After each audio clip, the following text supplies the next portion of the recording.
Assalamualaikum warahmatullahi wabarakatuh. Sekarang saya akan menjelaskan apa alasan saya kemarin entry sell di sini. Tapi sebelum saya mulai, saya tekankan sekali lagi bahwasanya strategi yang saya pakai ini bukan original ICT atau SMC. Tapi saya ambil inti pentingnya saja dari metode tersebut. Saya sudah rangkum banyak strategi trading yang menurut saya itu paling profitable dan lebih mudah dibandingkan originalnya. Jadi kalau ada perbedaan dengan orang lain itu pasti ya guys. Karena strategi yang saya pakai ini tercipta dengan sendirinya setelah saya memahami semua metode itu. Kalian bisa cek semua video saya di playlist ataupun di TikTok.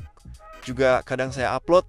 Memang tidak semua setup yang saya pakai itu sama persis ya. Tapi ada beberapa setup penggunaan liquidity yang saya pakai. Nanti insya Allah akan saya buatkan playlist untuk setiap setupnya ya. Ada 3 setup yang saya pakai tergantung momen mana yang terjadi di market. Jadi kalau momen yang satu tidak muncul bisa pakai momen 2 atau 3. Liquidity, trendline liquidity structure, dan liquidity candle atau CRT. Di video kali ini saya pakai liquidity structure, bisa dibilang bahasa gaulnya ini ICT.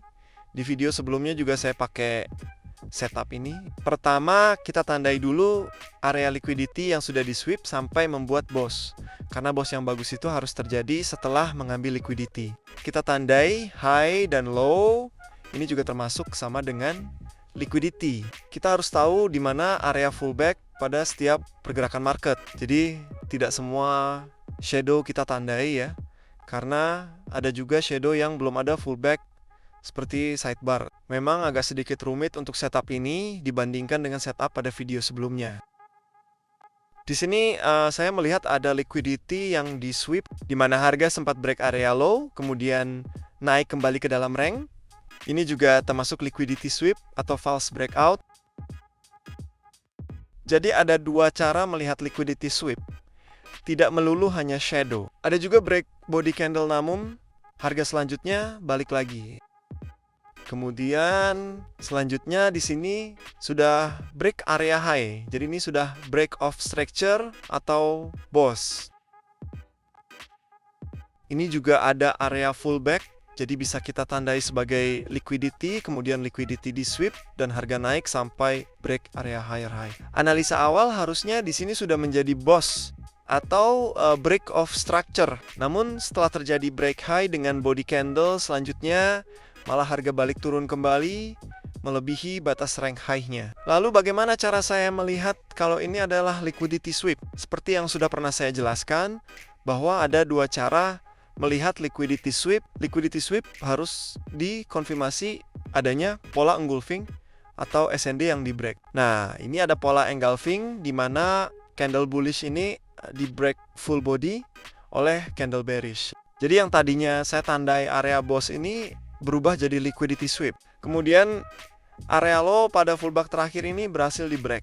Jadi ini sudah terjadi market shift atau change of character sama saja ya guys. Nah kalau sudah seperti ini, langkah selanjutnya mencari area untuk entry sell. Ada banyak area yang bisa kita jadikan titik entry seperti FEG, IFEG, CSD, QM, atau yang paling gampang itu engulfing. Tapi di sini saya melihat adanya level QM. Caranya kita rubah dulu ke line chart. Pasti kalian sudah tahu apa itu level QM ya, jadi mungkin saya tidak perlu menjelaskannya lagi.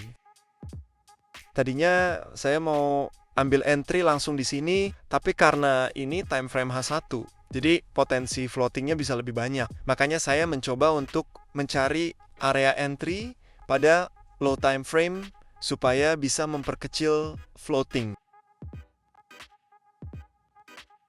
Nah, pada time frame M15 ini saya melihat masih ada area imbalance yang belum dijemput.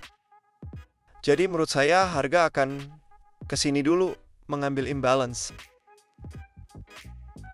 Lalu saya melakukan pending order sell pada area imbalance ini. Untuk take profit seperti biasa ada pada area low. Ini adalah area take profit yang paling ideal untuk membuat lower low yang baru atau BOS. Untuk mengetahui apakah ini nanti akan benar-benar menjadi BOS, kita harus pastikan kalau breaknya itu tidak membuat sweep yang dikonfirmasi pola pembalikan seperti yang sudah saya jelaskan. Kalau di sweep kemudian di konfirmasi engulfing atau CISD, kita harus close di sini karena potensi balik arah ke atas lagi itu sangat mungkin. Jadi kita lupakan target kedua pada liquidity yang saya tandai di bawah ini.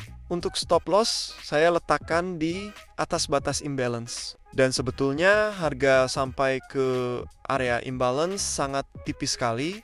Namun karena spread, jadi nggak ke hit guys.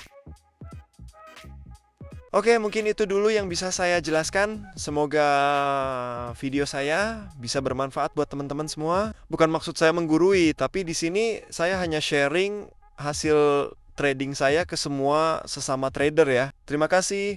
Sampai jumpa di next video.